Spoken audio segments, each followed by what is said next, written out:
We continue our trend of good day, midday here on the channel. I guess we are due for a really good day today in terms of just playing back and forth, but we're going to break that trend tomorrow after we put together back-to-back winning days here on the channel. We've got a good set of games here on Tuesday, August 11th, and for our final two best bets of this video, we're playing the analytics, okay? We're going to have full analytical breakdowns, or sorry, advanced metrics, probably a better way of putting that, for our final two best bets of the video. If you want to look at the positives from yesterday, hey, Nrfis keep on hitting. So that is now 25-8 in our last 33 Nrfis. That is 76% with the latest 33 Nrfis. Pretty good if I say so myself. Again, we need to get the money lines going too, so hopefully that's what happens today. Folks, before we get into the video, make sure to hit that subscribe button down below for some more daily MLB Best Bets here on the channel. If you are enjoying the videos, make sure to subscribe and like. It helps the channel a ton if you do those two things. According to YouTube's analytics, over half of you guys that watch these videos are not subscribed, so make sure to do so if you have not yet. Greedo plays MMA this week, linked in the description down below. Our UFC 330 predictions, Makachev versus Machado Gary, and today, Dana White's Contender Series Week 1 of 10. So make sure you go check those out on Greedo Plays MMA. Okay, let's go! First to five best bets today for Major League Baseball. Again, the advanced metrics and the analytics are going to come at the end of the video because trust me, we've gotten the formula down today. Okay, guys, I'm loving the money line plays. We're starting things off though with the Nrfi. Again, the Nrfis have continued to schmack for us. We finally overcome the Brewers Nrfi curse, right? Jackson Chourio tried to do it again to us yesterday. Chourio single with one out. He steals second base. Luckily, we got a Casey Mize strikeout of Andrew Vaughn to escape the jam somewhat in the top of the first, and of course the Padres don't score in the bottom of the first. Thank you, Machado, for the double play. We cash on that yesterday, and of course we'll get to a player prop in a second here, but the perfect baseball player in Jake McCarthy only had one hit yesterday, and that's it. Because Zach Littell walked him in the sixth inning with runners on first and second. Littell goes to Arizona, and he's still screwing me. And pause. Anyways. We're taking the Nrfi today in the American League Central. It's a typical classic American League Central Nrfi. It's something we've gone to a million times this season, and we're going to try it yet again. Cleveland Guardians and Detroit Tigers. Yes, the bats are slightly better on both sides here, but we're playing at Comerica Park, big, obviously a pitcher's ballpark, and I like the starting pitching assignments. Of course, going up against these 1, 2, 3s of both squads. You get Tanner Bybee going tonight for the Guardians. Bybee has been serviceable. Strikeout numbers are up. How about 10 in his last outing against the New York Metropolitans? It's a loss for the Guardians, but Bybee goes 5 2/3, 4 hits and 3 runs, and he strikes out 10 Metropolitan hitters. He's been, again, serviceable. 4 ERA in the month of July. I'll take my chances with Bybee against Detroit. Again, we'll get into lineups in a second. In terms of the Tigers starter today, well, the opener is going to be Drew Anderson, of course, a relief pitcher. The 32-year-old out of Reno, Nevada is posting a 4 ERA on the season. I don't give a damn what happens post Drew Anderson in this game. He'll go anywhere from 1 to 4 innings tonight. Likely 1 to 3 innings tonight. Drew Anderson is averaging over a strikeout per inning this year. He's got some good stuff, and for one specific inning, I think we should be okay. Again, Anderson, when used as an opener this year, from what I've seen, has been a lot better than in late game situations. So I like both pitchers going today. In terms of the lineups, this is, by the way, the first of a 3-game set between two teams that are really, really close together currently in the standings in the American League Central. We'll get to that in a second. But looking at both teams, you got the Guardians, who are coming off of losing 5 out of their last 6 games. They had gotten swept at home by the Metropolitans, and they only got 1 in the South Side against the Chicago White Sox. And for the Tigers, they're coming off of winning 2 of 3 in San Francisco. We took the Tigers in all 3 of those games, and we cashed on 2 of the 3. Of course, the one game I decided to attend, we didn't hit the bet. So there's that. Detroit, for the first time all year long, has a better record than the Cleveland Guardians. I think first time since, the first or second day of the season. Detroit now has a better record than the Guards. It's only a half game, with the Tigers being 58-60 and the Guardians being 58-61, but that is something to note, right? That's of significance, right? Because the Tigers have had such a rough go at things at times this year. Guardians, of course, they struggled earlier in the season, but the Guardians have always just been staying afloat somewhat, and now finding themselves below the Tigers in the standings is kind of crazy. As we look at the American League Central right now, hey, Chicago's got first place for now, but 3.5 behind of them, both the Twins and the Tigers. Guardians now 4 games back of the American League Central crown. And trust me, we'll get to the Nrfi in 1 second here. I do just want to say, Tigers to make the playoffs right now at plus 220, it doesn't seem like the worst bet. Their bats are heating up. The pitching, Troy Melton's phenomenal. The pitching's phenomenal. I'm just saying. I know their bullpen's ass, but for how bad, I'm not asking them to win the Central. I'm just saying to get into the playoffs, it's not a bad spot. And their schedule isn't the toughest going forward. They do have the Dodgers for 3, and they still have they have someone difficult still. No, they don't. Oh, they have the Rays. Yeah, they got the Rays. They got the Rays and Dodgers for 6 straight games next or in 2 weeks. But other than that, the schedule's really weak for the Tigers going forward. Okay, going back to the Nrfi though, Tanner Bybee, Drew Anderson. Again, we can talk as much as we want about the Tigers potentially making the playoffs. I think they very well could. We're just looking specifically though at the Nrfi today. Guardians 1, 2, 3 to the plate likely will be Quan DeLauder, Ramirez, and then probably Nathaniel Lowe in the 4 spot. I will say the Guardians, I believe, are much more dangerous to get against a right-handed arm. Stephen Kwan gets hits against everybody, and he's continuing to hit the ball extremely well, right? Remember when he was batting 190? Stephen Kwan's now batting 265. I told you he's probably going to end the year around 280. He might go even higher than that. Kwan batted 400 in the month of July, and he has not stopped in August. Stephen Kwan is a 390 hitter in the month so far. Yeah, how about a 1,000 OPS last month? 950 OPS in August. Yeah, it's safe to say Stephen Kwan is back. Stephen Kwan has gotten a hit in every single game, but 2 since June 27th. Stephen Kwan has gotten a hit in every single game but 2. That's absurd. Yeah, he's back. OPS in the season at 700. I mean, for as bad of a start as he had, you're going to take a 700 OPS right now if you're Stephen Kwan, who, again, is probably going to end the year batting 280. And yeah, it's a big turnaround because, again, there were conversations that were going down, 3 months ago about what do the Guardians do long term. Somebody's going to give Kwan an opportunity, but, is he going to be batting in the 9 spot for the rest of his career? And how much of a viable threat is he really, again, for a guy who doesn't hit home runs? This is what Stephen Kwan is on a team to do. It's bat leadoff and get on base. Now, again, if you want to use the Phillies philosophy, which I still don't think is the worst. I know Arise is really struggling right now for Philadelphia.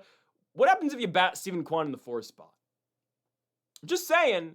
I know the Guardians don't really get on base that much. At least, J Ram's not getting on base much, and you're gonna bat Joe Adell in front of Stephen Kwan. I'm just saying though, the new age mindset, I don't think is the worst. I understand Luis Arraez is 0 for his last 11, and it's not really working right now for the Phillies. But I think that's gonna even itself out eventually. Anyways, go back to Kwan. He gets on base all the time. I would not be shocked if Stephen Kwan picks up a base knock to start this game against Drew Anderson. It's all about limiting what happens after Kwan. And we've done this a lot with the Guardians, and most Nrfis that we take with Cleveland, they score in the first inning. Because Stephen Kwan gets on base and somebody, drives him in.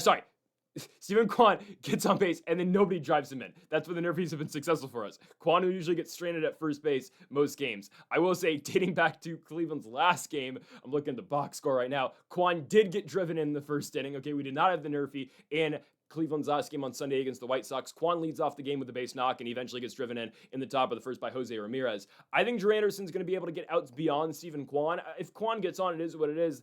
DeLauder, Ramirez, Lowe, Adell, Bazana in the 6. I think Drew Anderson can get through that. Again, strikeout numbers are up. So again, if he gets into a jam, obviously the strikes and the strikeouts and the Ks are going to play a huge factor for us. Flip side, Tanner Bybee against the Detroit Tigers. For me, I believe it is the tougher side of the coin here. However, the Tigers have struggled to hit early in games recently, right? Ever since that Sacramento series, where they hit well early, I will say. In the Sacramento series, they hit very hard early, or well early, as, McGonigal led off a game with the solo home run in Sacramento. Regardless, recently against the Giants, it's been late game scoring out of the Tigers, at least in the last 2 games of that series. They really piled on late against San Francisco in both Saturday and Sunday's games. But again, 0 runs for the Tigers until the 6th.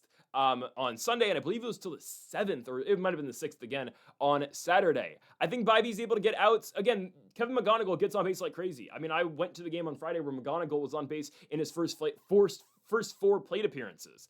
You're going to have Glaber in the 2 spot, Dingler in the 3, of course. Dylan Dingler, I think, should finish second in the American League MVP race. I think it should go to Yordan Alvarez. Number 2 should be Dylan Dingler. He plays phenomenal defense behind the dish, and he's going to hit 35 home runs most likely this season. He should be number 2.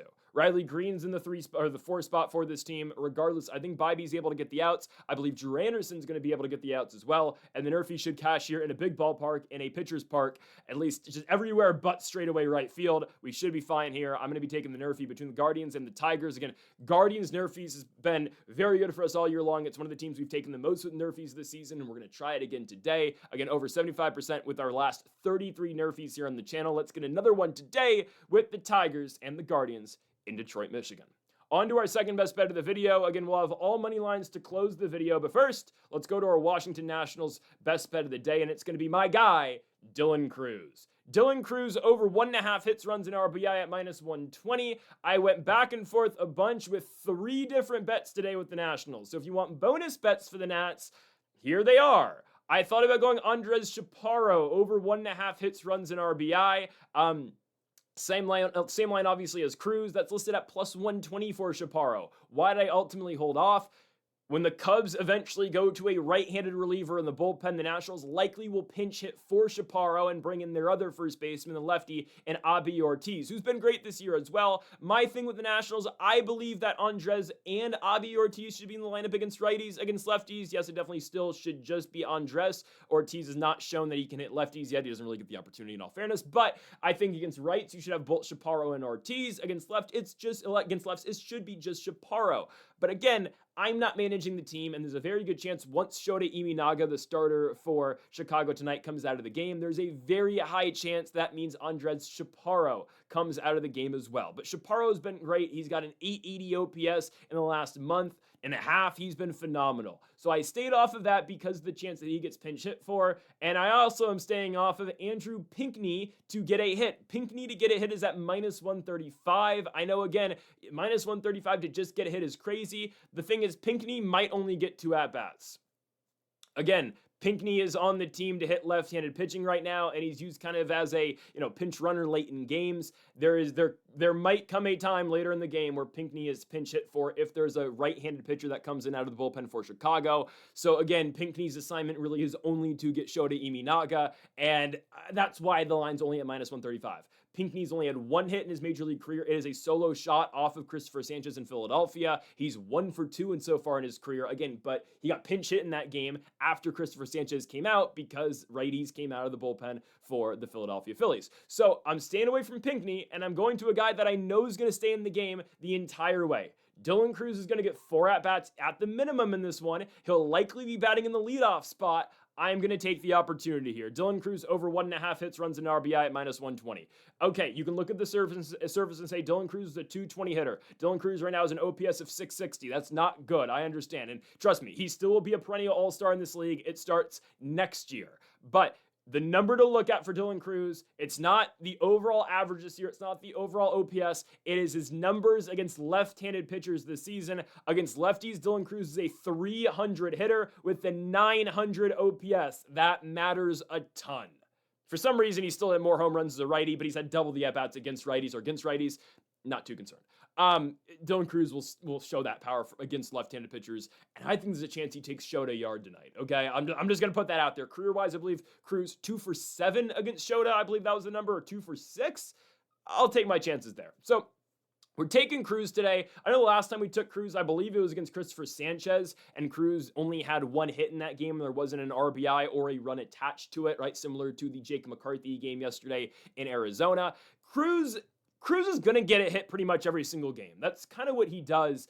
It's the multiple hits per game that kind of limits Dylan Crews, right? Dylan Crews in all but 2 games so far in the month of August. And the Nationals have played 9 games so far in the month. Dylan Crews is a hit in 7 out the 9. The problem is, in all 7 of those games, Dylan Crews, that's all he does. He just has that 1 hit. Now, some of the hits are huge. Like in Saturday's game against the Reds, Dylan Crews with that huge double after the Nats gave up 2 runs. Dylan Crews immediately steps up to the box, challenges a pitch against Chase Burns, gets his strikeout back, and blasts the ball off the wall for a double. Immediately, then he gets brought in by Dalen Lyle with an RBI single. Like, Crews has big hits.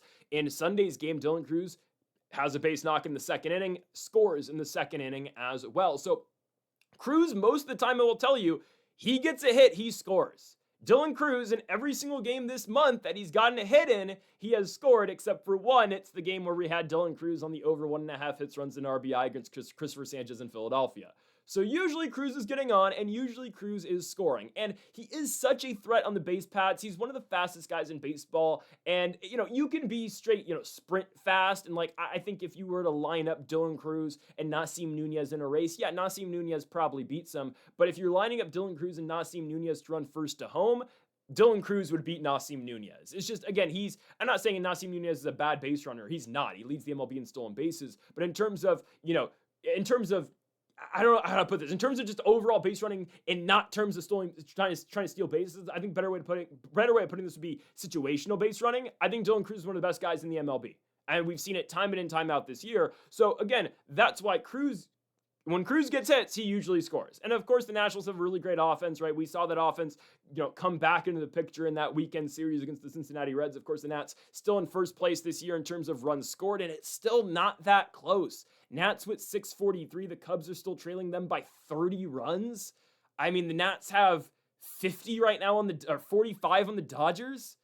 I mean, man, the Pirates, they got 40 plus on the Pirates right now. It's kind of crazy how many runs the Nationals still score. And of course, over the weekend against the Reds, 5 on Friday, 8 on Saturday, 7 on Sunday. So the team's still scoring. And for Dylan Cruz's sake, okay, leadoff hitter tonight, batting obviously in front of guys like Andres Chaparro, Brady House, and CJ Abrams. Very good chance Cruz gets on base with a knock and he gets driven in from there. Very high chance that happens. And of course, the way the Nationals kind of play, they put their best hitter in the leadoff spot. And yes, Blake Butera is telling you, and the Nationals are telling you, Dylan Cruz is our best hitter against left-handed pitching. Against rights, he bats in the 4 or the 5 spot. But again, they put their best guy in the leadoff spot. That's why against righties right now, you see CJ Abrams leading off. Sure, it's usually James Wood, but with Wood's injury, okay, that means Abrams is our best guy against righties.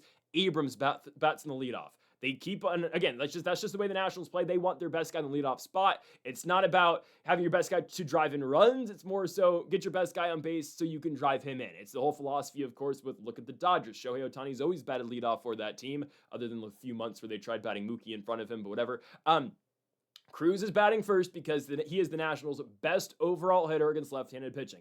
I know that sounds crazy to say for a guy that only bats .220 on the year, but the 300 average against lefties this year matters, and the 900 OPS against lefties really matters as well. And of course, you've got guys behind him in the lineup. Brady House mashes lefties. You look at Brady House's splits righty-left, it's pretty insane. House is getting better against right-handed pitching, but like Dylan Cruz, yeah, it's pretty steep. Against lefties this year, Brady House bats .333. Against righties, he bats .175. So Brady House is actually worse against righties than Dylan Cruz is, which actually makes sense because I still think Cruz is getting there. And I still am a firm believer Cruz is going to be an all-star in this league. And same thing can be said about Andres Chaparro. Chaparro's numbers against rights are turning around now because they're actually letting him see right-handed pitching. So actually, when you look at Chaparro's splits, they're actually heavily skewed in terms of him being a better hitter against righties. He's batting .400 against righties just because he's only had 17 at-bats against them this year, and only recently have the Nationals allowed Chaparro to hit right-handed pitching as well. But still, if I had to take my pick, Chaparro against a righty or a lefty, I don't care that he's 7 for 17 against right-handed pitching this season. I'd much rather have Chaparro bat against lefts than rights. So those are the guys batting behind Dylan Cruz in the lineup today. And oh, by the way, CJ Abrams, who's probably going to finish third in the MVP race this year in the National League, is batting behind all of those guys in the 4 spot. Cruz, if he just gets on base with a hit, we are passing this, I think, because I do believe Cruz will score because, again, of House, Chaparro, and Abrams likely bringing him in after. And there is also the possibility, of course, that Dylan Cruz could just have multiple hits. It would be his first multi-hit game since July 31st, where he did so in Atlanta. I sure hope that happens. We're really waiting for another multi-hit night for Cruz, but if I can say anything positive about Cruz's month so far, he is getting hits.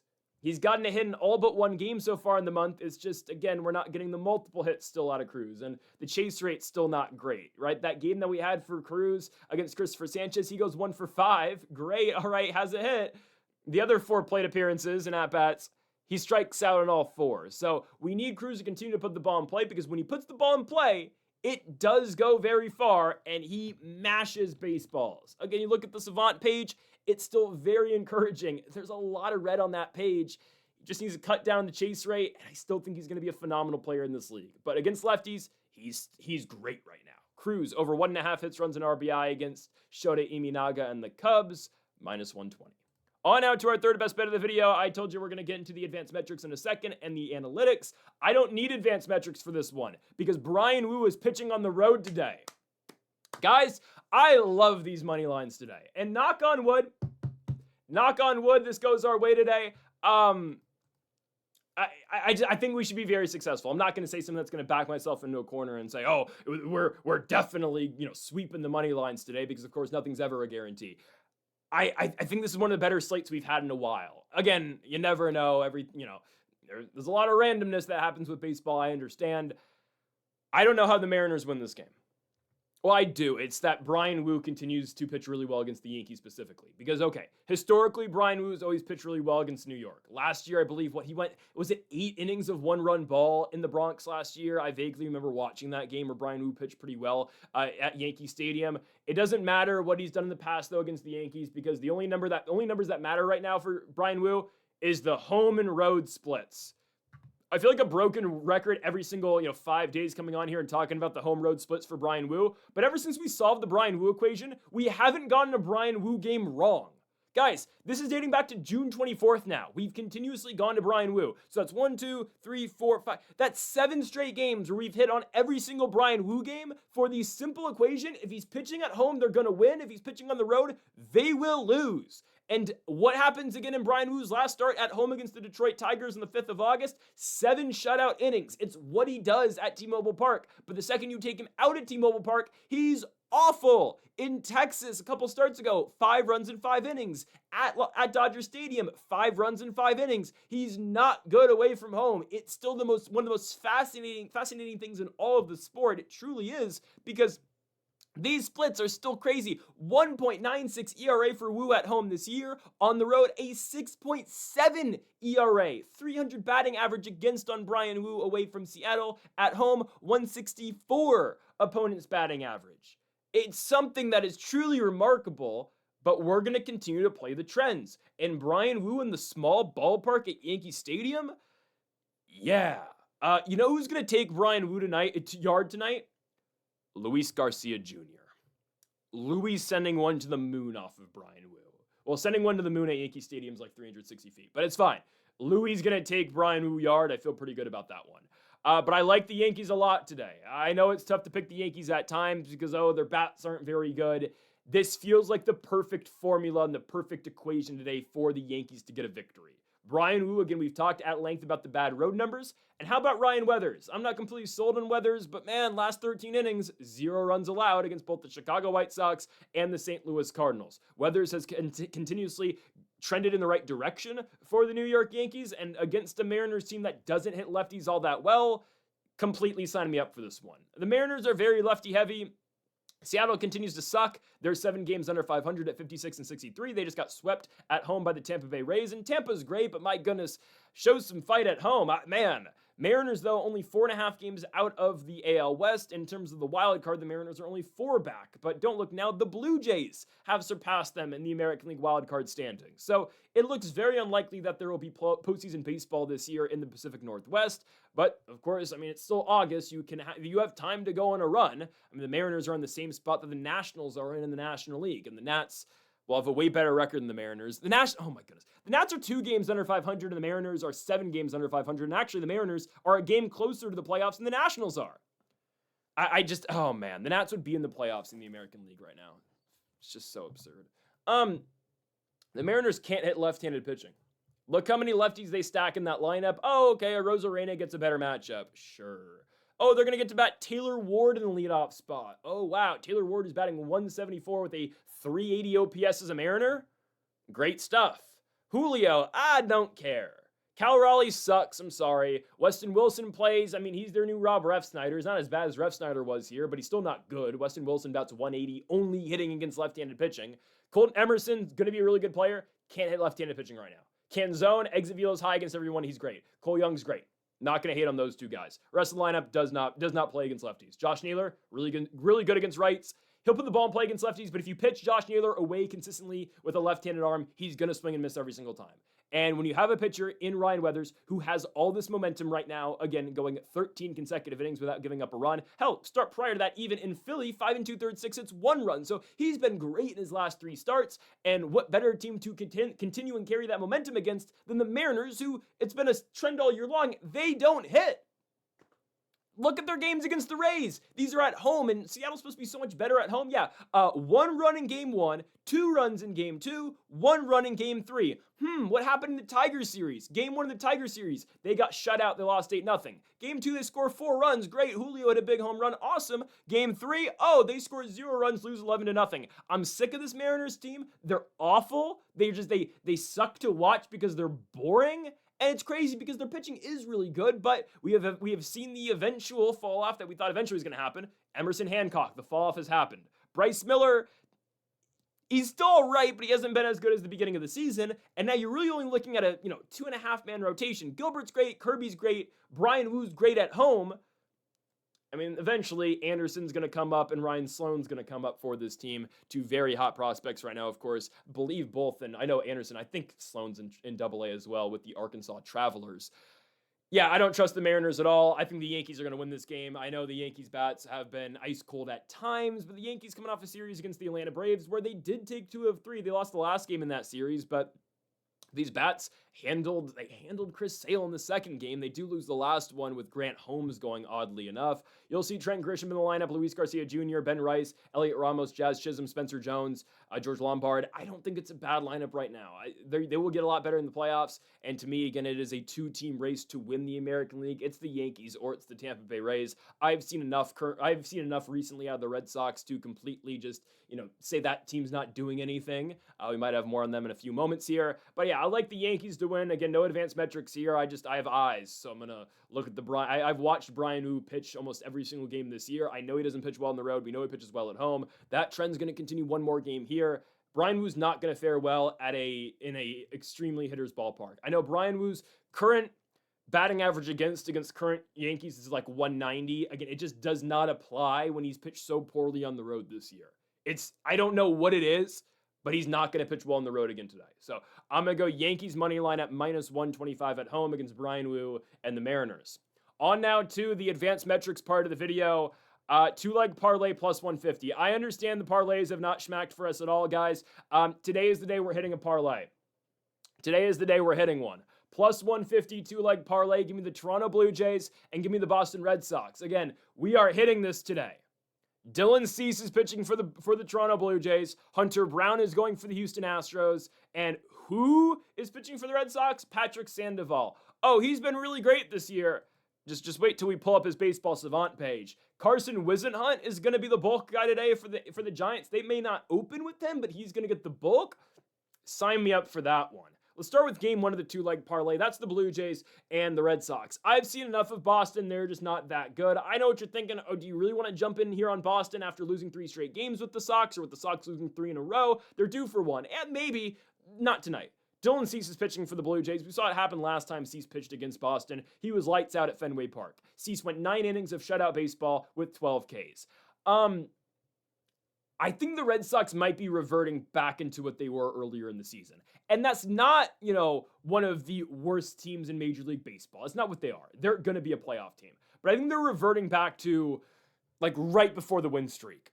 They were gaining momentum. They looked all right, but a team, when they swept the Yankees, I think is what they're turning back into, right? Before the Red Sox won that big winning streak, right? They swept the Yankees, and then they lost 2 of 3 against the Nationals, and then they won their, 15 games in a row, 14 games in a row.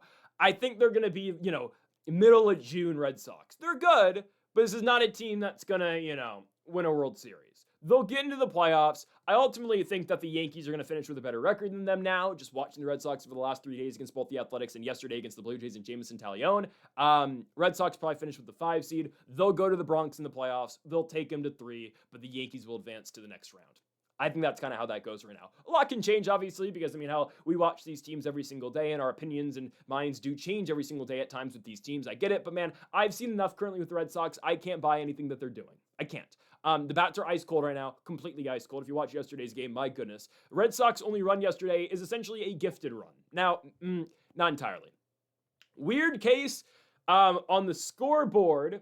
This is one of the more odd things I've ever seen. Actually, this happened to the Nationals in 2022 once upon a time in the dark ages of Nationals baseball. But anyways, scoreboard. So Vladimir Guerrero, how do I describe this? The Blue Jays, it was first and second no outs, and the Blue Jays got an out. Okay. By the way, should have been bases loaded for the Red Sox in that 7th inning. Sogard swung at a pitch that was easily going to be ball 4 on a 3-1 count.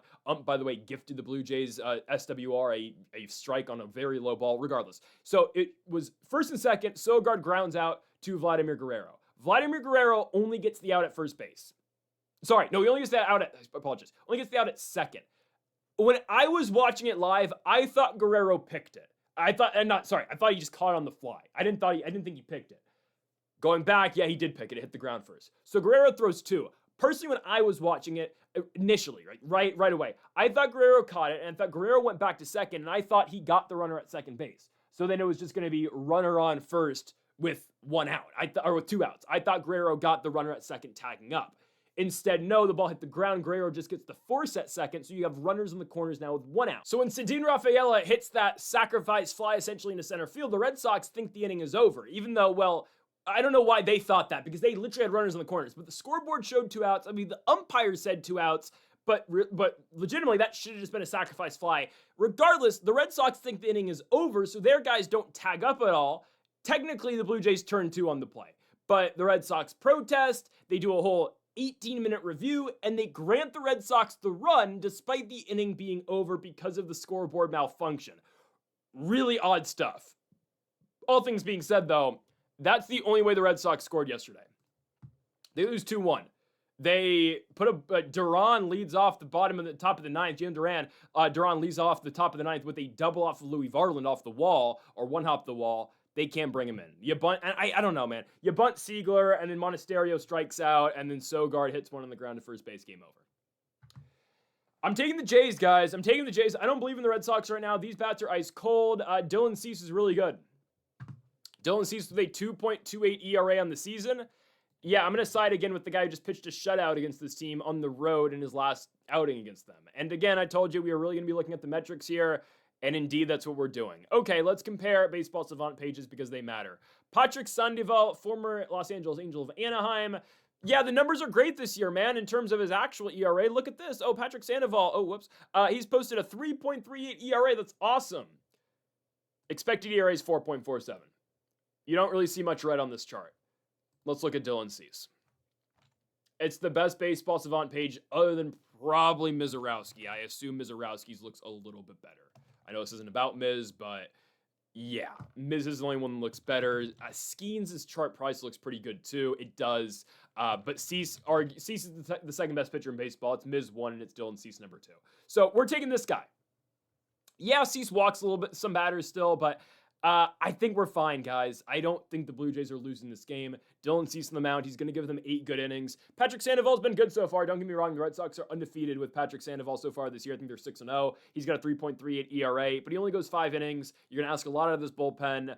And I think there's going to come a day eventually where Sandoval gets blown up. Last time he pitched against the Blue Jays, yeah, actually did get 5 shutout innings. I'm not telling you the Blue Jays bats are great. I just think they're able to scrape across 2 on Sandoval, and that honestly should just be enough for Dylan Cease. Second leg of the parlay, we're taking the Houston Astros to go on the road and beat the San Francisco Giants. Yesterday, an extra innings victory for Houston as they find a way late, right? They're trailing in the top of the ninth in San Francisco. Big RBI single. I believe it was Cam Smith who came through late in the game. I wasn't watching that one live, I'll be honest with you, but Astros win the game. Jason Foley comes out for the top of the 10th for the Giants, and man, that Giants bullpen is not good. Astros find a way 6-3. They tack on. It was 3 in the top of the 10th. Cam Smith, again, is the big hero in the 9th, and it's Jeremy Pena on the top of the 10th, and Isaac Paredes as well, who do score for him. So a big 6-3 victory for Houston, who, of course, is playing meaningful baseball. The Astros are currently in first place in the American League West with a record of 61-59. They have a half a game currently on the Texas Rangers, and they continue to play good baseball. So I'm taking the Astros yet again today. Again, we want to continue to talk about advanced metrics. We'll get to that in a second with the 2 starting pitchers today. But I like the Astros lineup a lot. I know we played against them on Sunday night, and we were successful picking against them, of course, on Sunday night with the Padres. But man, I mean, Yordan Alvarez, again, best hitter in the American League. You could argue the best hitter in all of Major League Baseball. C.J. Abrams having a really good year too, same with James Wood. But Yordan, man, 323 average on the year. But of course, that doesn't tell the entire story because, of course, OPS is the stat. Yeah, 1,060 OPS for Yordan Alvarez this season. And when you get production out of Jeremy Pena, who broke a slump yesterday, when you get production out of Isaac Paredes, when you get production out of the Christian Walkers and the Jose Altuves and the Taylor Trammell's of the world, Dalton Varsho, who hit his first Astros home run yesterday. Hell, Cam Smith yesterday with that 3-for-4 night with a home run included in the 7th, and then the tying RBI tying single in the top of the 9th. I mean, Cam Smith single-handedly keeps the Astros alive yesterday in San Francisco against the Giants. So I like them yet again today. Probably no Josh Hader tonight for the Astros. He pitched 2 innings, but only went 22 pitches. You can make the case they might actually go back to Hader again tonight, but hopefully he's not needed. I do think this is a game ultimately where the Astros probably blow out the Giants. Hunter Brown starting tonight for Houston, and Carson Whisenhunt is going for the Giants. Again, we don't know if Whisenhunt is going to be the bulk. We don't know if he's going to be the opener, but we know he's going to be the bulk. So when you look at, again, the advanced metrics, Carson Whisenhunt, this is really bad. There's nothing really that impressive about this for Whisenhunt. On the season, 7.25 ERA, expected ERA 6.72. Of course, the more red, the better. There's not much red other than the potential strikeouts for Carson Whisenhunt. Other than that, it's just awful. Well, now it's not even the strikeouts, it's swing and miss. He's not able to capitalize on the strikeouts. He's not able to actually, seal the deal with 2 strikes in any of his counts. So nothing's really gone the lefty's way this year. Velo's down this season as well for Whisenhunt. He has not been good, to say the least.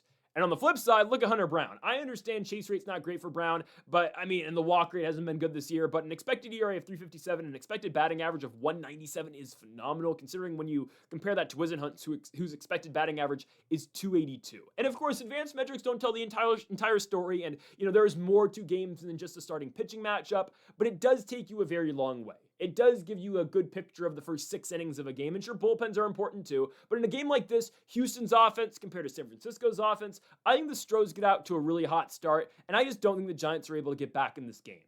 And we've talked about this a lot with the Giants. They are a 4-bat team right now. Jung-Hoo Lee, Bryce Eldridge, Rafael Devers, and Basabe. Basabe has cooled down a little bit. Willy Adames will randomly give you games, but the bottom of their lineup's absolutely awful. I really hope we see that, that big 3 at the bottom of the lineup again today, and Drew Kavanaugh, Grant McCray, and Christian Koss. It is one of the worst 7.89s you're ever going to see in baseball. Koss bats 161, McCray bats 081. It's really atrocious. Daniel Souza actually set the IL too. Who is their new backup catcher? Do they have one? Zachary Morgan out of Stockton, California, 26-year-old rookie. That's likely your backstop tonight for the Giants. Zachary Morgan, no idea, man. Does that make me a casual? I don't know who Zachary Morgan is. He went to Fresno State. All right, he was in AAA this year, and he had a 240 average. In the PCL, you're only batting 240 in the PCL. 83 games, how many home runs? 1 home run in the PCL? You play in Sac, Salt Lake, Reno, Albuquerque, and you got 1. Oh my God. Yeah, okay. Again, the PCL is the most hitter-friendly league in all of professional baseball. I love Andres Chaparro, but when we traded for Andres Chaparro, he was batting 380 in Reno AAA. And we're like, all right, dude, it's the PCL. He's been great for us, and I love Andres Chaparro. Legitimately one of my favorite players right now. I'm about to buy an Andres Chaparro jersey. But that's just my point. Like, Chaparro's a good hitter in this league, but it took him 3 years, and this is a guy who batted 380 in the PCL with Arizona. So just putting that out there for the new backup catcher currently for the Giants and Zachary Morgan. It's a really bad lineup. They're not going to find much production. And Houston, this is a group of killers right now at the plate.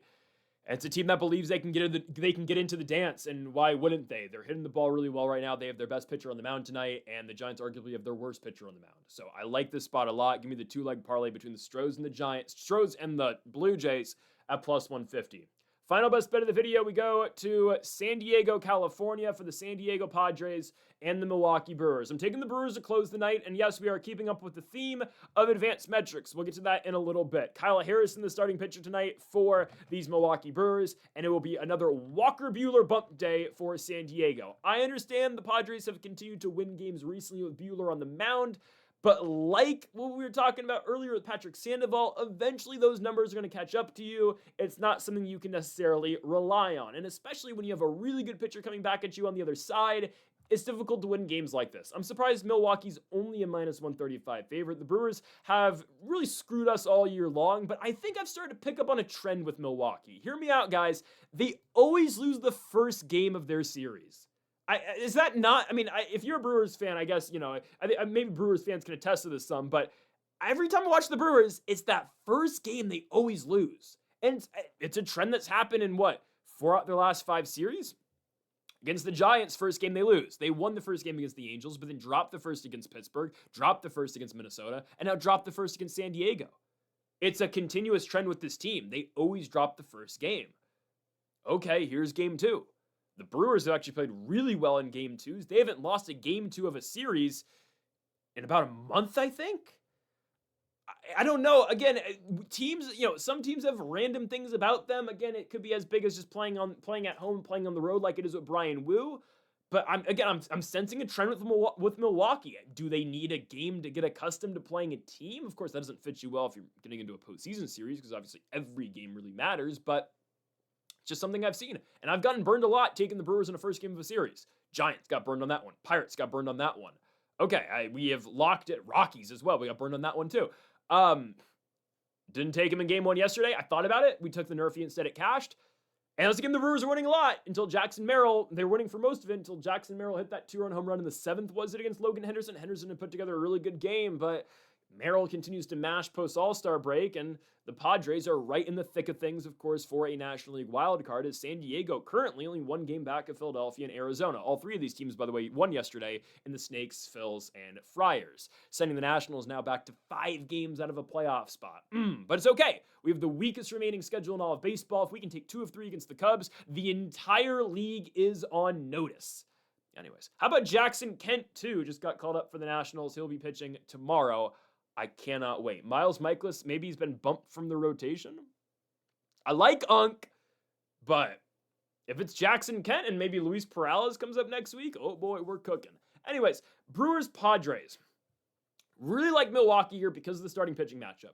Kyle Harrison, I understand his splits away from Milwaukee aren't that good this year. It is heavily skewed because of one start. He's got a 5 ERA on the road this year. That would be a 3 ERA if it was not for one start in Las Vegas. I'm so serious. It was that weird 2 back-to-back series that the A's played in Vegas this year. It was against Colorado and Milwaukee, and the A's against Kyle Harrison put up 8 runs in 2 innings. If you take that away, yeah, he's got a 3 ERA on the road this year. That single start has inflated Kyle Harrison's entire ERA to 2.84. His ERA should really be like 2.3. It's how bad that one start was. Since then, he's been pretty good. And on the road, he's been pretty solid too. He pitched against Chicago earlier in this year at Wrigley Field, 7 innings of shutout baseball, 11 Ks. Last time Kyle Harrison faced off against the Padres, 5 shutout innings. Of course, that was in Milwaukee, Wisconsin, but nonetheless, same Padres team. Of course, the Padres look a little bit different now, but you get the point I'm trying to come across with them there. With that. Walker Buehler going tonight for the San Diego Padres. Again, like I mentioned earlier, the Padres are finding ways to win with Buehler on the mound. Respect. I don't buy it. Look at some of these games that Buehler's pitching in against the Giants. He only goes 4 innings, gives up 3 runs. Marlins, 3 runs in 5 innings. Blue Jays, 4 runs in 2 innings, and yet the Padres won all of those games I just mentioned. He posted a 9.82 ERA in the month of July, and yet the Padres still had a winning record with Buehler on the mound. And they've won back-to-back so far in the month of August, and he's posted a 4.32 ERA. The advanced metrics show us Walker Buehler is not that good anymore, and okay, that's something that you don't need metrics to tell you. If you watch Walker Buehler pitch, he obviously doesn't really have his A stuff anymore. And again, if we go to the Trusty Savant page, let's take a look at Walker Buehler. Expected ERA of 4.41. Actual ERA is 5, but again, the more blue, the worse, and this is all blue. Let's look at Kyle Harrison. Again, the more red, the better, and that's exactly what it shows. Expected ERA of 3, expected batting average against of 217. Buehler's expecting batting average against is 252. I'll take my chances here, guys. I really will. I trust in Kyle Harrison quite a bit. Yes, again, the road ERA does not look good this season. I'm telling you, it is all because of one game in Las Vegas against the Athletics. That single game is really holding all of his stats back this year. And how good did Kyle Harrison look in his last game on ESPN against the Pirates, right? Of course, ESPN was forced to talk about Kyle Harrison because of that game, but you got their MLB postgame shows saying, this is the future of Brewers baseball. You got Miz going game 1, Kyle Harrison going game 2. I still think Logan Henderson probably is the better starter when it's all said and done in a couple years, but what gets forgotten about for Kyle Harrison, 24 years of age. He's been on 3 different teams with the Giants, Red Sox, and Brewers, of course, as part of the Rafi Devers trade last year, but he's only 24. This is a guy, again, who pitched at De La Salle. He went to San Jose, not going to San Jose State, excuse me. He went straight to the bigs. He was going to go to UCLA. Definitely not to San Jose State. Regardless, this has always been a great pitcher, and it's his third team in 2 years. But he's only 24, and that start against the Pirates, 5 innings, 1 hit, 0 runs, 10 strikeouts. He's legit. Padres, yeah, they've been better at the plate. Going to see some regression tonight against Kyle Harrison. Brewers, can we finally win one with these guys? Like, the Brewers owe us one. Let's just be honest. They owe us one big time. I know the Padres bullpen is great. Mason Miller probably available tonight. Is he, though? Mason Miller's pitched in 2 of 3, and he threw 22 pitches on Saturday, 20 pitches yesterday.